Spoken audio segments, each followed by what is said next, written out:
भाइयों और बहनों, मेरा प्रणाम। हम आज आपसे बताना चाहते हैं कि हमारे पूर्वजों ने जो जो बातें हमको बताया है, वो बातें आचार, विचार, विश्वास, संकल्प, ग्रंथ, कहानी, अनुभव, उपदेश तथा जीवित की जिंदगी की तत्व भी लेकर हमारे ये दुनिया की जीवन स्वर्ग समान बनाने के लिए हमारे पूर्वजों ने हमके उपदेश दिया है। ये उपदेश हम हमारे जिंदगी में, हमारे जीवन में पालन करना चाहते हैं। आप भी अपने जीवन में, अपने खानदान की, बच्चों लोगों की, अपने बंधु मित्रों की जीवन में इसका प्रयोग करने के लिए कोशिश करना है। हमारे आचार जो है, हमारे कस्टम्स एंड रिचुअल्स जो है, ये पूरा साइंटिफिक है, वैज्ञानिक द्वारा इसके समर्थन किया गया वाला आचार है। हमारे जो विश्वास है, वो विश्वास में भी अंधविश्वास छोड़कर जो जो हमारे विश्वास के बारे में विश्लेषण किया तो आपको जान में आ सकते हैं कि वो विश्वास भी लॉजिकल है, युक्ति सहज है, और तो वैज्ञानिक द्वारा भी इसके समर्थन किया गया है। वो आचार के बारे में, कस्टम्स एंड रिचुअल्स, हम अनाचार की तिरस्कार करके, अनाचार निकाल के, अनाचार छोड़ के, ठीक उसी प्रकार जो दुराचार है वो ईश्वर के प्रति हम करते हैं, हमारे बंधु मित्रों के प्रति हम तो दुराचार की पालन करते हैं, वो भी छोड़ करके, वो भी निकाल के, अनाचार को निकाल के, दुराचार तथा निकाल के सदाचार की पालन करना आज से आप कोशिश करना है। क्यों हमने सदाचार की पालन हमारे जिंदगी में करते हैं? हम हमारे बच्चे से ठीक उसी प्रकार हम अपने जिंदगी में, अपने भाई बहनों की जिंदगी में, अपने मित्रों की जिंदगी में भी ये आचार की पालन करने की कोशिश आप स्वयं करना है। अपने बंधु मित्रों से उसी की पंधा में चलने के लिए, चलाने की कोशिश भी करना है। हमारे आचार तो ये है, मन की तंदुरुस्ती के लिए जो जो आचार है, मन की तंदुरुस्ती के लिए, मन की तबीयत के लिए, अच्छा मन के लिए, मन की संपुष्टि के लिए हम कहानी सुनते हैं, वो सुनवाते हैं। हम तो दूसरे लोगों की अनुभव सुनते हैं, सुनवाते हैं। ठीक उसी प्रकार उपदेश हमारे जिंदगी में सुनना है तो जीवित की तत्व भी उसके बारे में मालूम करना है, हमारे मन की तबीयत के लिए। तो हम हमारे बच्चे के लिए वो अनुग्रह देना है, मार्ग निर्देशक करना है, हमारे बच्चे लोगों के लिए अप्रिशिएट करना है, उसको उत्तेजित करना है। वो आदमी लोगों को कोई दुख है तो, हमारे बच्चे लोगों को कोई दुख है तो उसके आश्वासन भी करना है। तो मन की तबीयत की जो जो आचार है, ये उपदेश रूप से, अनुभव रूप से, कहानी रूप से जीवन बिताने की परम तत्व के रूप से हमारे पुराण में दिया गया है। हमारे इतिहास में भी, महाभारत तथा वाल्मीकि रामायण में भी इसी का समर्थन, इसी का एक्सप्लेनेशन, पूरा विवरण दिया है। तो हमारे बच्चे लोगों के लिए आप स्वयं खुद इसकी सुनकर उसकी पालन किए तो हमारा मन साइंटिफिकली ऊर्जस्वल, एनर्जाइज्ड, सो चैतन्य के रूप से आगे बढ़ सकते हैं। तो मन की तंदुरुस्ती के लिए, मन की तबीयत के लिए जो जो आचार हमारे पूर्वजों ने बताया है वो हमारे जिंदगी में पालन करना है। ठीक उसी प्रकार हमारे शरीर की तबीयत के लिए हम तो सूर्य नमस्कार करते हैं, हम मंदिर जाते हैं, वो अश्वत्थ वृक्ष को प्रदक्षिण करते हैं, ठीक प्रसाद स्वीकार करते हैं, हम ध्यान करते हैं। मैंने बताया सूर्य नमस्कार करना, अष्टांग योग, योगासन करना, ये सब आचार हमारे शरीर की तंदुरुस्ती के लिए, तबीयत के लिए अनिवार्य है। तो मन की तबीयत केवल नहीं है, ये शरीर की तबीयत एक साथ शरीर मनसो योगा परस्पर मनुव्रजेत आधार आधेय भावेन तब ताज्या घड़योरिवा। शरीर और मन एक साथ तंदुरुस्ती के साथ रहते हैं तो हमारा जीवन आसान से, हमारा जीवन कोई बीमारी के बिना जी सकता है। ये साइकोसोमैटिक डिजीजेस, मानसिक संघर्ष से जो जो बीमारियां हमारे शरीर में आते हैं उसका निकालने के लिए मन को सीधी साथी में लेके सीधा साथ में सीधा पंधा से लेके जाने की कोशिश करना है। तो हमारे शरीर की जो बीमारी है, हमारे शरीर की तबीयत ठीक करने के लिए केवल औषध, केवल मेडिकल सिस्टम से नहीं कर सकते हैं, दवा से नहीं करते हैं, आपकी दुआ भी होना चाहिए। तो मन की तबीयत और हमारे शरीर की तबीयत एक कॉम्प्लीमेंटरी है, परस्पर पूरक है। सो मन और शरीर एक साथ रखने के लिए हमारे आत्मीयता, स्पिरिचुअलिटी, दैवी का ज्ञान रखना चाहिए। सो हमारे पूर्वजों ने कहा है, हमारे खानदान में, हमारे फैमिली में माता पिता, बच्चे लोग और भाई बहनों सभी की एक साथ रहने के लिए बहुत सारे आचार रहते हैं। वो एक साथ मंदिर जाना है, एक साथ बैठना है, हमारे कहानी सुनवाना है। तो हमारे माँ बच्चे लोगों के भोजन देते हैं, भोजन देते वक्त बच्चे लोगों को जो जो कहना चाहते हैं बच्चे लोग वो सुनना है, उसको आश्वासन देना है। माता पिता बच्चे लोगों स्कूल जाते वक्त उसको अनुग्रह देना है, वो पाद नमस्कार, पाद स्पर्श करके बच्चे लोग तो आचार की पालन करना है। तो हमारे घर में जब तक एक साथ रहकर पसंद रूप की एनवायरनमेंट, संतोष, संतृप्ति, चारितार्थ्य तथा सेटिस्फैक्शन की एनवायरनमेंट, अंतरिक्ष बन सकते हैं, तब तक हमारे घर में बहुत सारे अच्छे से काम होता है। एक साथ रहने की और आशा भी रहते हैं, हमारी जिंदगी तो स्वर्ग समान हो सकता है।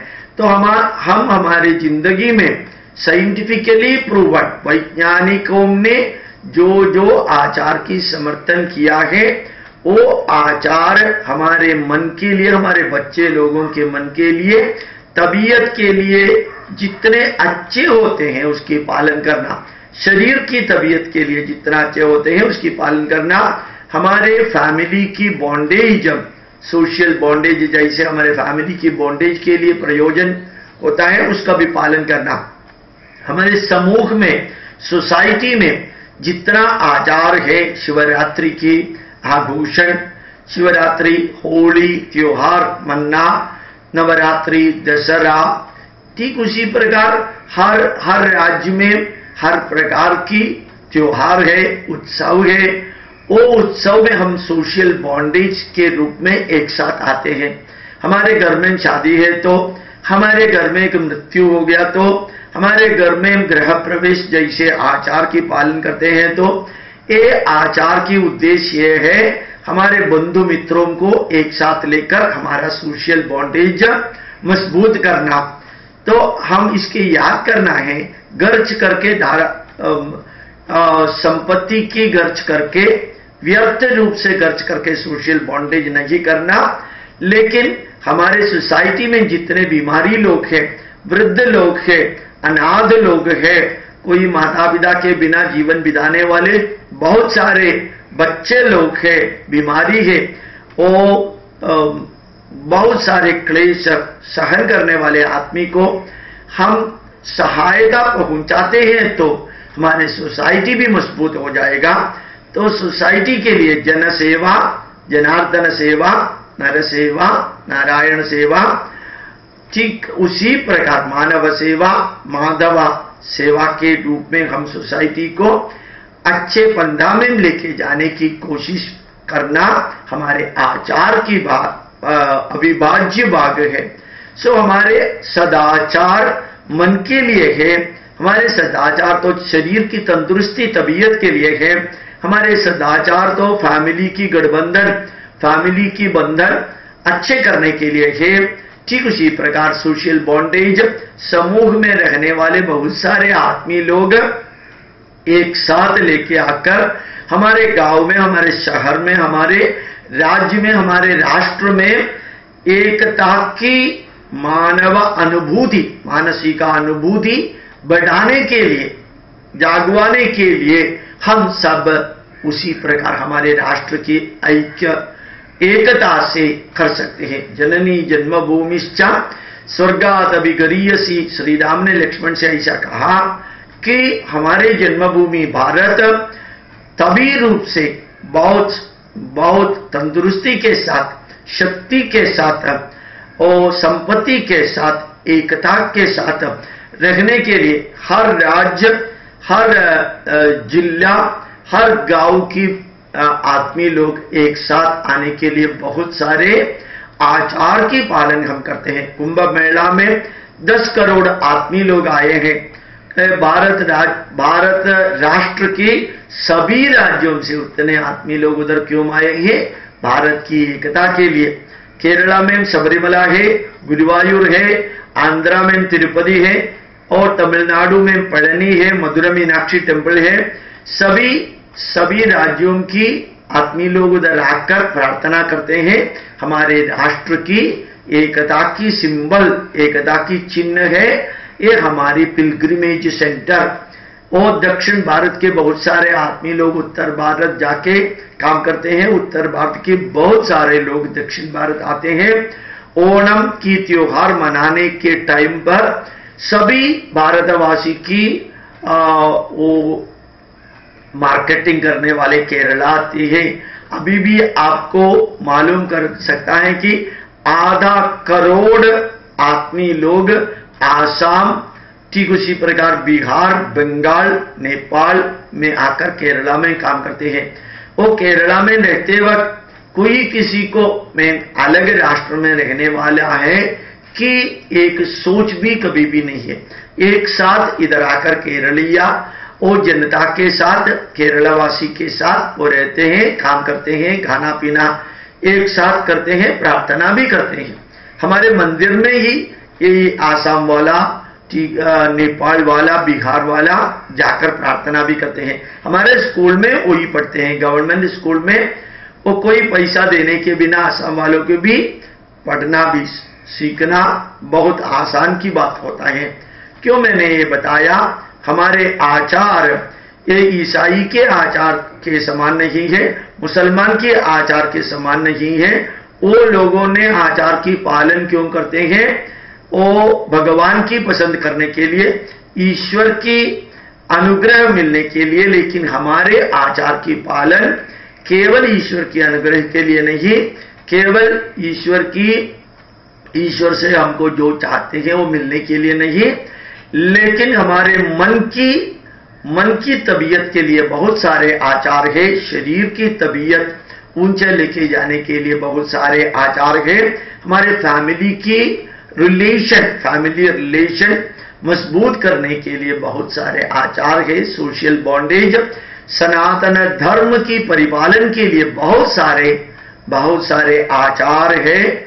ठीक उसी प्रकार राष्ट्र की एकता के लिए, विविधता में एकता मजबूत करने के लिए बहुत सारा आचार है। ये पूरा आचार की पालन आप बुद्धि से, युक्ति से, वैज्ञानिक बैकग्राउंड से करके अपने बच्चे लोगों को केवल शरीर नहीं, मन नहीं, फैमिली रिलेशन, सोशल बॉन्डेज की भी तबीयत के लिए, काम के लिए, हमारे ये स्वर्ग, हमारे पैराडाइज, हेवन इधर ही बनाने की कोशिश करना है। तो हमारे आचार ये 10,000 साल पुरानी सनातन धर्म की आचार, बुद्धि, युक्ति तथा वैज्ञानिकों की प्रूफ, सत्य के साथ रहने वाला है। हमारी जिंदगी में इसकी पालन करना, अभिमान से, आत्मसम्मान से, आत्मविश्वास से हम करना कहना है, हम कहेंगे, हम कहना चाहते हैं कि हमारे लिए 100 जन्म और भी है तो ये पूरा 100 जन्म परम पुनीत पवित्र भारत में ही मिलना चाहिए। हमारा सभी 100 जन्म एक हिंदू सनातन धर्म अनुशासक के रूप में हमको मिलना चाहिए। जोर से बताना है कि हम हिंदू हैं, हम ऊंचे सिर रखकर हम सभी लोगों के बताना है कि हमारे पूर्वजों की प्रार्थना की, लोका समस्ता सुखिनो भवन्तु। हमारे पूर्वजों ने कभी भी प्रार्थना नहीं किया भारतीय समस्ता सुखिनो भवन्तु। हमने प्रार्थना नहीं किया कि हैंदवा समस्ता सुखिनो भवन्तु। हमारे पूर्वजों ने सभी टाइम पर, सभी मौका मिलते वक्त प्रार्थना किया है कि लोका समस्ता सुखिनो भवन्तु, समस्त लोका सुखिनो भवन्तु। हम भी वो प्रार्थना करना है। हिंदू होने के नाते हमको इसी प्रार्थना कर सकते हैं। ईसाई लोग ईसाई की तंदुरुस्ती, तबीयत और अच्छे के लिए प्रार्थना करते हैं। वो बताते हैं, मुसलमान भी बताते हैं, केवल हमारे ईश्वर सच है, हमारे ग्रंथ सच है, हमारे पंथा सच है। लेकिन हिंदू ऐसा बताते हैं, जो पंथा, जो ग्रंथ, जो ईश्वर सच बात बताते हैं, वो सच स्वीकार करने के लिए हम तैयार हैं। आनो भद्राः क्रतवोयन्तु विश्वतः। इसलिए मैं आपसे बताना चाहता हूं, हमारे आचार की पालन करना है, हम प्रार्थना करना है, सभी लोग अच्छे से रहना। और 100 जन्म है तो 100 जन्म भारतवासी होकर, हिंदू होकर सनातन धर्म की अनुशासक ही रहना चाहते हैं। इसी प्रकार आप प्रार्थना करने की समर्थन, आग्रह, इच्छा शक्ति आपको रहेंगे, मैं सोचता हूं। Thank you very much. मेरा प्रणाम।